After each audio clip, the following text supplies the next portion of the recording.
Hello and welcome to Wellness Live. My name is Dr. Olivia Moses, and this broadcast is brought to you by the Living Whole Wellness Program here at Loma Linda University Health.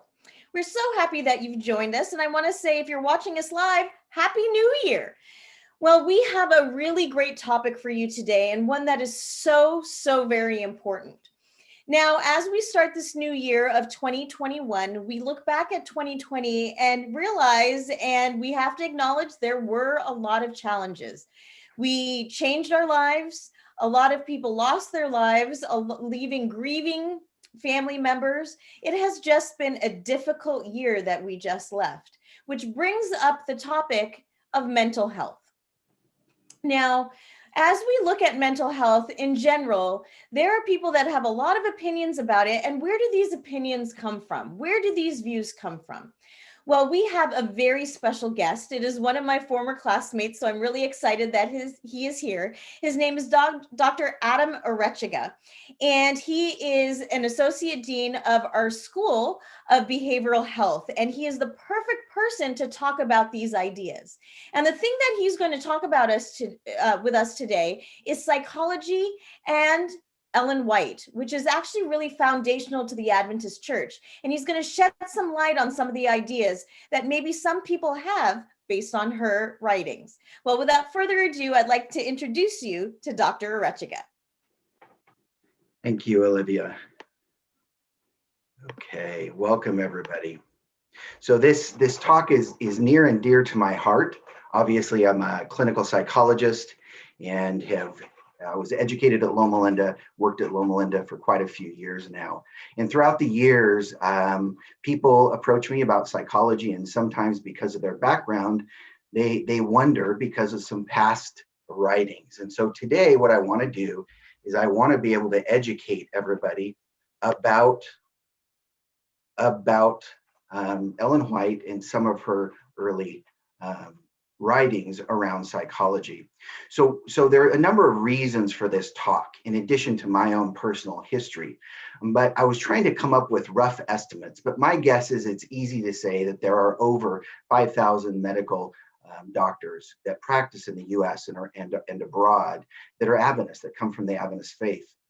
Right now, it was hard for me to come up with a number greater than 40 of SDA psychologists in practice today, spanning a lifetime of practice. And unfortunately, mental health continues to be stigmatized in the SDA church and certain church communities. And so when you think of healthcare, look at Loma Linda. The School of Medicine started in 1909. And a large percentage of their students are from the Adventist faith.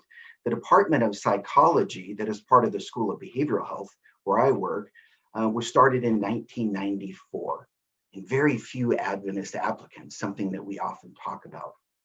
In addition, psychological research hasn't been as well integrated at Loma Linda as it could be. A great example is the Adventist Health Study that has been following Adventists for years. In the original data set, there weren't that many mental health variables, quite a few physical health variables.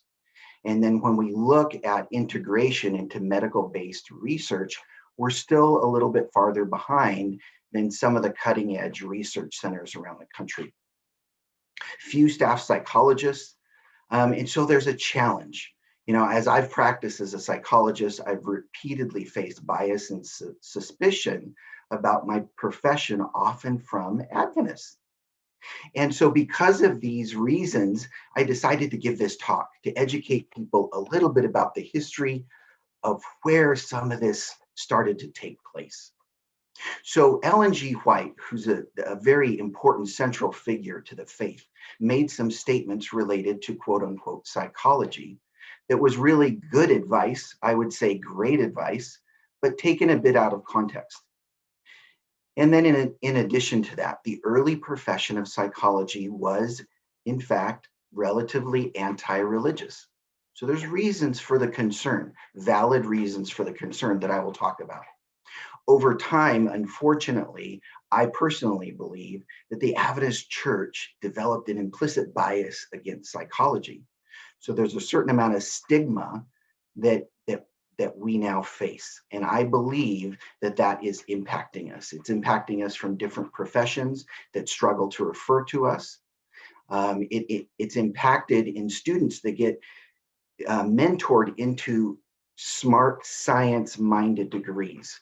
And so within Adventism, we have many students who get good grades in biology and chemistry, and they get steered into more traditional healthcare fields.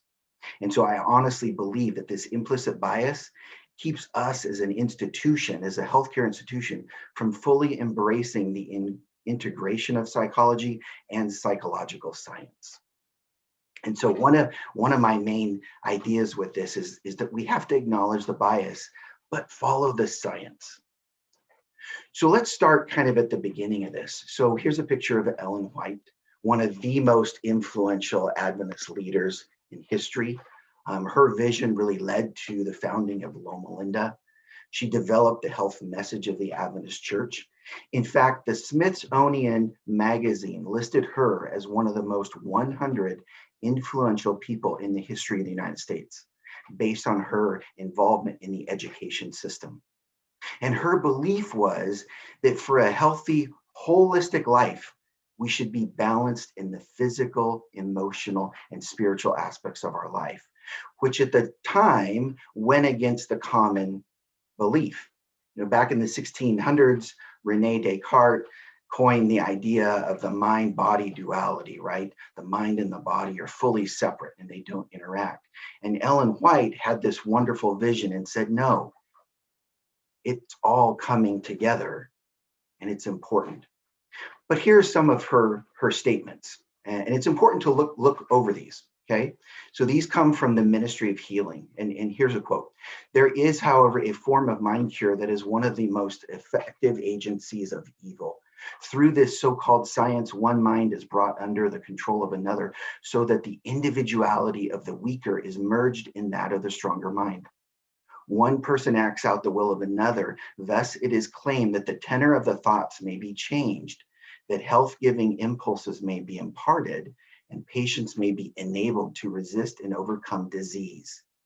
Kind of scary if it was true, but it's not. But at the time, this was the concern, and it was valid, absolutely valid.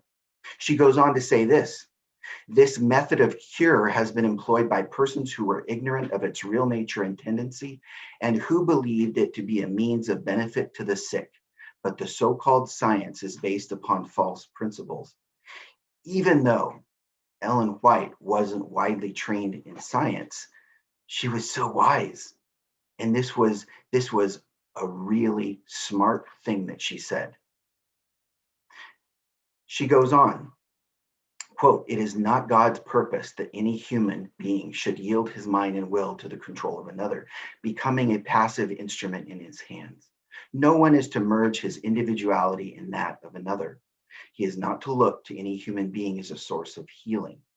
And in today's practice of psychology and clinical psychology, we support autonomy." So once again, she's making wise comments.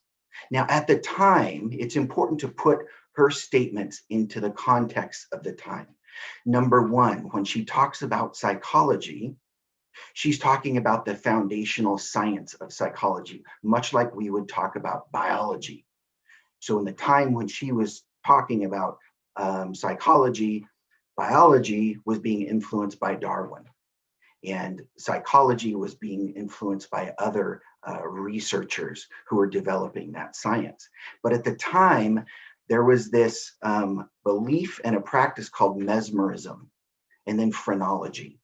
So she writes this in Testimonies for the Church. She says, "The sciences of phrenology, psychology, and mesmerism are the channel through which he, Satan, comes more directly to this generation and works with that power which is to characterize his efforts." She goes on to say, "The mind controls the whole man. All our actions, good or bad, have their source in the mind." And that comes from Fundamentals of Christian Education.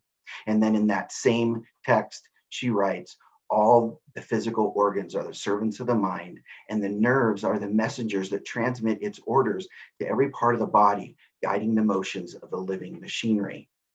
A wonderful picture a picture of how the mind interacts with the body. So a little bit on mesmerism. So Franz Anton Mesmer was a Viennese physician, and he believed and really developed this idea of animal magnetism and was an early pioneer of this concept of hypnosis. And he believed that there was an invisible magnetic field that permeated the universe, and that healers were then infused with animal magnetism, which they could use to redirect the patient's magnetic fluid to induce a crisis by altering the patient's mind, by inducing fever, delirium, convulsions, uncontrolled weeping, and nervous switches. So dominance and suggestibility were used to produce a trance while realigning the body. Okay, so mesmerism, Anton Mesmer was born and died right before Ellen White, but by the time she was writing, mesmerism had started to grow. In fact, in 1845, she confronted Joseph Turner, who was a prominent Millerite Adventist minister. And apparently, in a particular meeting, Joseph Turner attempted to use mesmerism and tried to hypnotize Ellen White, which you can imagine would be pretty scary. And it was a meeting where she ended up confronting him that he tried to do this. Later, she recollected this, quote, "He had his eyes looking right out of his fingers, and his eyes looked like snake eyes, evil." She says it is not God's purpose that any human being should yield his mind and will to the control of another, becoming a passive instrument in his hands. Absolutely. So because of the science of the time and her interactions, she strongly reacted to mesmerism, which was absolutely valid and a very wise position for her to take. Now, moving on to the beginning of the profession of psychology, which really in the United States started after World War II. But often when we talk of talk therapy and the foundation of it, we go all the way back to Sigmund Freud, another physician, an Austrian physician, and he wrote this in his early writings. He said, "Religion is comparable to a childhood neurosis. The whole thing is so patently infantile, so foreign to reality that to anyone with a friendly attitude toward humanity, it is painful to think that the great majority of mortals will never be able to rise above this view of life." Now, Freud was important for the development and foundation of what we now know more as talk therapy. He was a mentor to Carl Jung, Alfred Adler, both physicians who really continued to develop this idea of psychoanalysis, which Sigmund Freud is really the founder of.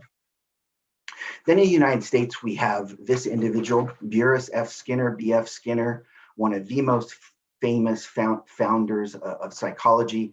He was the founder of radical behaviorism.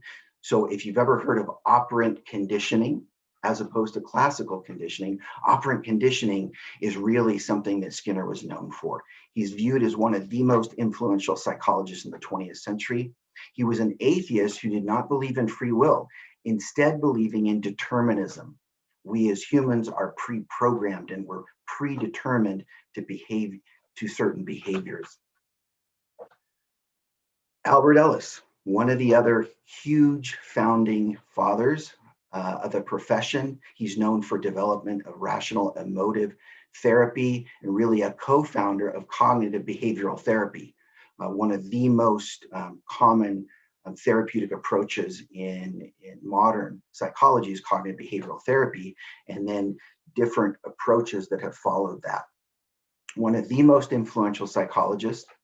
In 1961, he said the following about religion, quote, "On almost every conceivable count, directly opposed to the goals of mental health." Pretty harsh. Interesting though, over the next 40 years, Ellis's views on religion and mental health changed dramatically. In 2001, he co-authored a book, and the title was Counseling and Psychotherapy with Religious Persons, a Rational Emotive Behavioral Therapy Approach. And while he remained devoutly atheist, he demonstrated how core REBT values and principles are comparable and compatible with many religious systems of beliefs. Then finally, Carl Rogers.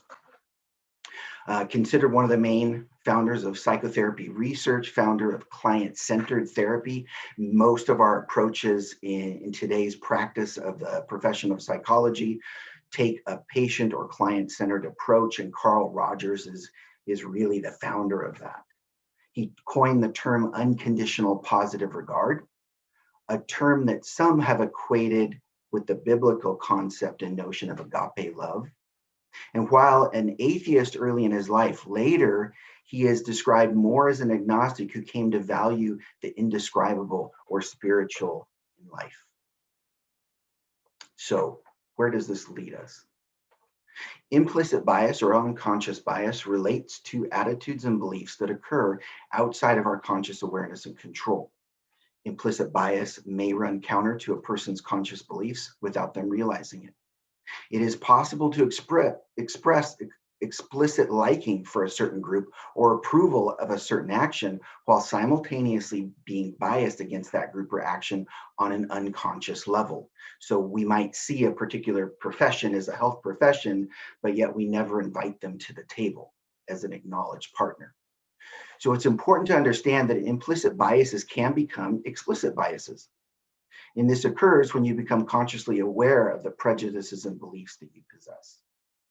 So, is there a reason for Ellen White to have written what she did about her concerns of the day? Absolutely. She was incredibly forward thinking, not only in her value of the mind, body, and spirit coming together for holism, but she was so forward thinking in her concerns about this emerging science. And now the exciting thing is that science has continued to advance. And so I truly believe in following the science. And so now we look at things like our belief in the Sabbath and the importance of the day of rest. And we're now looking at it through the lens of science, proving that a day of rest is good for us. Most all of us have heard of the Blue Zone. Loma Linda is a blue zone, and the amazing story of long live Adventists in Loma Linda. We have all these years of our Adventist health study that have talked about the benefit of living a healthy Adventist lifestyle and how that can improve your life and extend your life. So Loma Linda University stands at the intersection of science and faith as we seek to continue the teaching and healing ministry of Jesus Christ. And I truly believe that there's no better place to really be looking at and exploring the science of whole person care. And now this is a great time for questions. Thank you, Dr. Aréchiga. We have some questions coming through. I just want to remind our viewers who are watching us live that you can actually type in your questions in the comment section and we can ask Dr. Aréchiga while we have them. So go ahead and type, but we do have some questions that have already come through. So Adam, if you could, this is actually a good summary of what you've done. This question will ask you to do. What effect has Ellen G. White made on the field of psychology within the SDA community? Oh, that's a great question. I think what's happened is it's largely missing. You know, that was the reason I put those numbers up there. So like our Department of Psychology, which has been around since '94, we don't get that many Adventist applicants. And to me, I see that as it's tragic. And one of my biggest reasons for giving talks like this is so that this can spread. There's all kinds of wonderful, you know, not only Adventists, but Christian individuals who could be benefited from a practice in psychology that I would love to see them come to an institution like ours. Right. So a question that I had for you in seeing your slides, and clearly Ellen White, from what you've said, really had a deep appreciation for the influence of the mind. The mind was important. So why do you think that we have kind of stigmatized the mind, so to speak, and addressing things with the mind directly, even though we know it's so important? Yeah. So I think, honestly, it goes back to Rene Descartes when he separated the mind and the body. When biology and psychology, when they started to develop, it really developed from that dualism. And when you look at the the development of healthcare, for many years, we separated out the mind from things. You know, something that we didn't want to touch. And so that's why we talk about physical health versus mental health. And so in the second part of my talk, what I'm going to do is highlight the advances in the profession of psychology and how it's changing so much into a healthcare profession, which I think most people aren't aware of. And I would assume some of this, you know, the term you used was mesmerism, which also probably leads people to think about mysticism and, you know, going down that kind of line. How do we bring back people going from, you know, going in that direction when really that's not where psychology goes? Yeah, and it just, the science didn't it didn't go that path, you know, and the profession is really about valuing the autonomy of our patients and clients. It's helping them to find out what works best for them in their life. And there's a whole movement in healthcare where we really have started to shift and focus on patients through that lens. So when I work with patients, I'm proud about the fact that my goal is to help give them skills that immediately they can start using on their own. They don't need me. And so I love it when patients that I work with use the word control and, oh, I have more control over my emotions or my anxiety. Wonderful. We have some questions, a lot of questions coming through. So let's get to some of them. What does spiritual care look like through the lens of a psychologist? Well, first of all, it means accepting that that is a vital piece of care. If you think about Loma Linda and whole person care, we believe that it's important to pay attention to the spiritual aspect and the religious needs of patients. And there's an entire huge literature body that supports that. Okay. Absolutely. Well, we have a huge question here, and then we'll get to our second half. What are the most critical changes that we must make to face the future of psychology effectively? Boy, this integration into healthcare is a bit of a doozy. The healthcare industry has been developed over the years. And so it's challenging for professions to come in and get a seat at the table and start to alter some of those foundational business aspects. If you think of billing through Medicare, Medicaid, all the machinery that goes in supporting various healthcare providers. It's a bit of an uphill battle. But we're going to keep doing it. Absolutely. Yes. Because that's where the science is telling us. Yeah. Let's get to your second half of your presentation. Absolutely. Okay.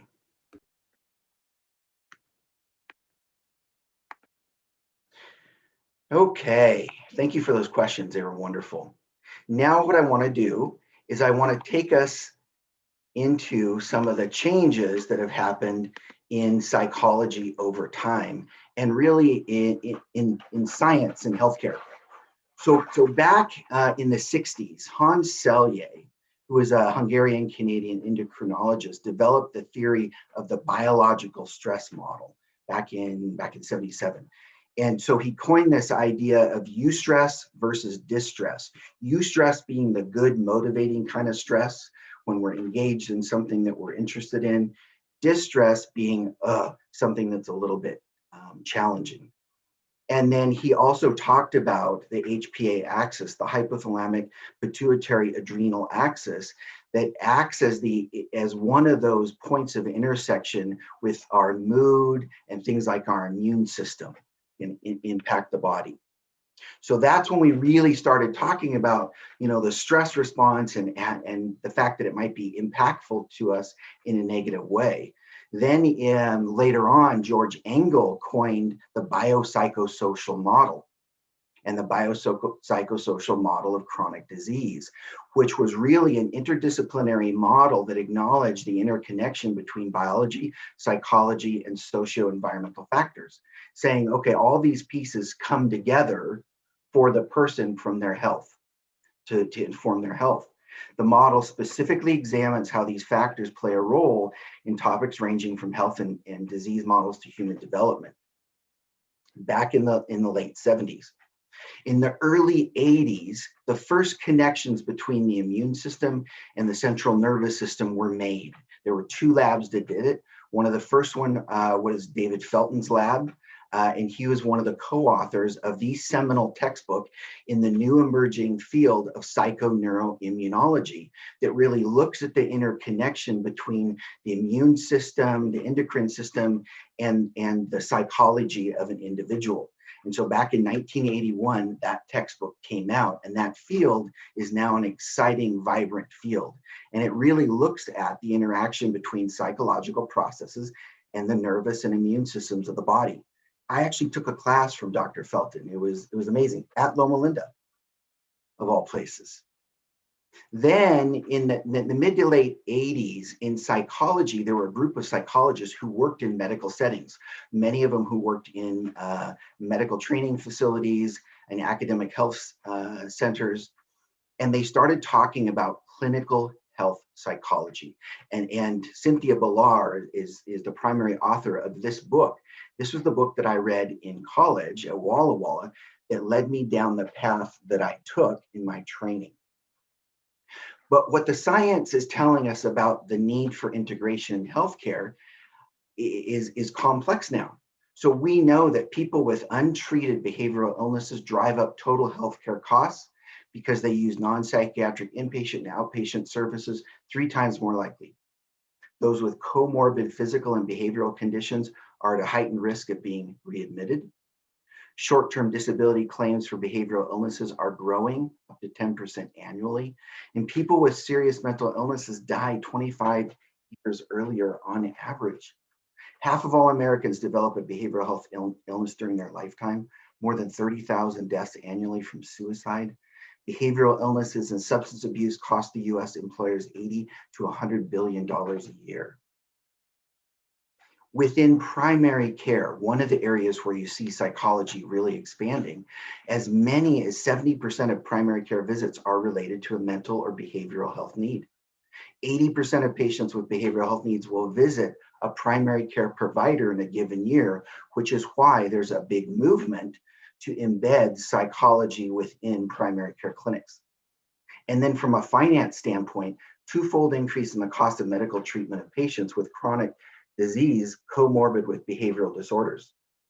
For instance, diabetes, type 2 diabetes, if somebody has comorbid depression, the cost of treating that diabetic patient will go up approximately 30%. Psychology's movement back into healthcare is so strong that the profession changed their name. So this comes from the American Psychological Association. Advances in psychological science have moved the part of professional psychology that provides healthcare services from a primary focus on mental health problems to a focus on being a health profession in which mental health remains an important area of practice, but in which practice is construed much more broadly across the healthcare spectrum. And so now we talk about health service psychology. That's the official name. In fact, prescription privileges are now allowed in Iowa, Idaho, Ohio, Illinois, New Mexico, and Louisiana. Guam. There's a bill sponsored in Congress to allow psychologists to use the physician title, which will help with some of that business machinery that's going on behind the scenes. From an education standpoint, there are 3 different doctorates that can allow you to become licensed as a psychologist. It's important to go to an APA accredited school. And then here's some of the psychology subspecialties that relate directly to healthcare: clinical health psychology, rehab, primary care psychology, and clinical neuropsychology are some of the subspecialties that are most clearly focused on healthcare. This movement back into healthcare has gained so much momentum. There's so much science behind it that in 2014, the American Hospital Association put this publication out.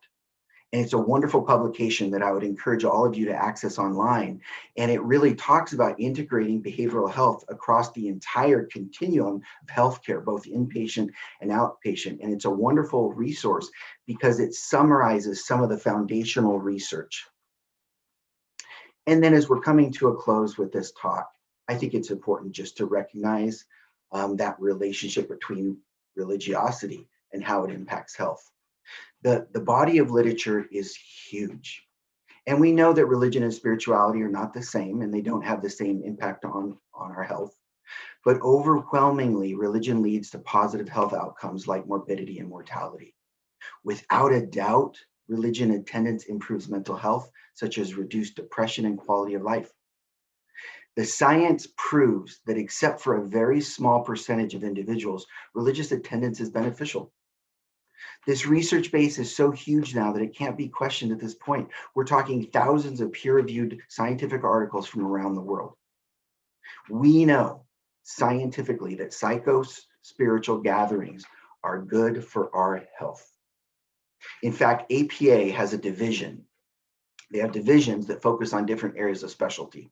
And one of those is Division 36, the Society for the Psychology of Religion and Spirituality. And it promotes the application of psychological research methods and interpretive frameworks to diverse forms of religion and spirituality. And so it encourages the study of these things.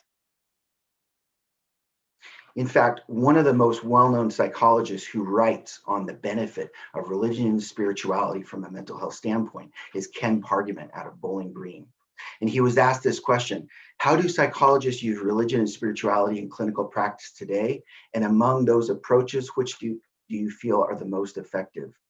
And I'll read you just a little bit of this, but it's a wonderful quote. He said, for many years, psychologists steered clear of religion and spirituality in clinical practice. That was perhaps because there was some history of religious antipathy among early psychology leaders, such as Freud, Skinner, or perhaps because psychologists generally lacked information and training in this area. Yet there are several good scientifically based reasons to attend to religion and spirituality in practice.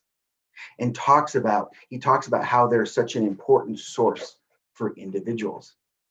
In fact, they're such an important source for individuals that now the biopsychosocial spiritual model has been posited, not by researchers at Loma Linda. But there was an article that I took this from 2017, and the title was, "Are we ready for a true biopsychosocial spiritual model?" And the idea was, especially in healthcare, where we know an individual's religious beliefs and their spirituality impact end-of-life decisions and decision-making in healthcare, it's important that we include this. In fact, at Loma Linda, just a few months ago, we had one of our first biopsychosocial spiritual model meetings where we got together researchers from around the campus, and it was exciting to see the interest in this. So, final thoughts. At the end of the day, Ellen White was wise for her concerns, incredibly wise and forward-thinking. Early psychologists were anti-religious, but science informs us that health and wellness must be understood in terms of a biopsychosocial spiritual model. There's no longer a need for a bias against health service psychology. And so my hope is that we take this information and we start to break down these walls and these concerns. And this is a wonderful time for some final questions. Thank you so much. We have some really great questions coming through. So one from our website, I think, is one that I've heard a lot, and you have probably too, Adam. What about people who say when you're having a health challenge, you just aren't praying enough or believing enough? And I would even separate that, they probably do that with, physical problems. But what if you're having mental health issues? You're just not praying enough. Praying it away will help. Yeah, I think that was an early belief that made some of the stigma issues more real for people. In today's world, we have many scientifically effective methods for helping people. And I think it's wonderful people to start with their religious community and start by seeking solace with their religious community. I think that's wonderful. And for many people, that will be as much as they need. But if, for instance, you're suffering from a depressed mood and nothing seems to get you out of that, seek help. Mm-hmm. Don't wait, seek help. If you're struggling from something like anxiety and it's impacting your education or your life, seek help because treatments are out there. Mm-hmm. A lot of times, and, you can maybe elaborate on this analogy. What I try to say is, if you get into an accident and your leg is, very much damaged and crushed and bleeding and, you're bleeding out, prayer helps. Prayer can save your leg, but you still go to the doctor. Absolutely. So Absolutely. in that way. Yeah. We have a question here about the program. So do you know if this program offers special emphasis on spirituality and psychology from the Christian psychologist? This program, meaning the Department of Psychology, I'm I assuming? would assume that's where the question is asked. So we do have a sub-area specialty. You can take some elective courses. In fact, years ago, we actually had some students get a master's through the School of Religion in bioethics. I don't know that we've had that as recently, but we do have some of our students who choose to specialize in their research. And so when we had that biopsychosocial spiritual symposium, we had some of our research that was presented at APA. Some of our students present. It was wonderful. That's great. We have more of a personal question. I kind of asked you this question before we started. What made you tackle this subject and how did you get into the field of psychology? So I got into psychology at Walla Walla. I loved the classes. And then I found that book. I was in a class, it was a health psych class. And I read that book and it was like, this is for me. I was excited. In fact, Cynthia Villar helped consult when they started our department of psychology. She was a big figure. So it was really cool. Why this talk? Because over the years, I run into this bias and I find myself having to tell people I don't hypnotize people. And there's been times when there's been some interest in me talking about stress management, and then I get pushback. And so there's been so many discussions, so many personal stories that I don't have time for now. It's made me realize, I think I've been at Loma Linda long enough. Maybe I should say something. Okay. Well, in closing, Adam, is there a last message that you could tell someone who has been struggling potentially with mental health issues, but has felt that there is a stigma about getting help, whether it is a religious or spiritual stigma, or it is one that, well, this is my mind, I need to control it and I need to stop being weak? What would be your, closing message for the a person going through that? Yeah, so this isn't about willpower. This is about finding effective methods to help you be more effective as an individual. And so in the process of psychotherapy, you sit down with somebody in a confidential environment and they help you process different aspects of your life. And in the process, you can look at different ways of interacting with people, try out different effective treatments, and find techniques and methodologies that can help you function better. And so I think that, I truly believe that Ellen White was right on, that the mental health is important for our overall health as individuals. And so when we're really down, we know scientifically that can impact our health. And so if you're truly feeling down, if you feel stuck, find a provider. And if you don't connect with that provider right off the bat, find another provider. But don't give up.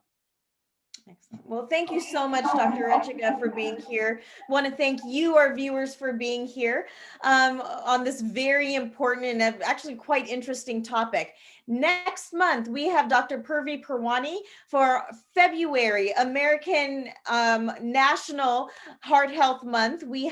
She's a wonderful cardiologist here at Loma Linda University Health, who is going to be talking to us about how nutrition affects the heart. So you don't want to miss that one. But again, I want to thank our guest speaker, Dr. Adam Aréchiga, and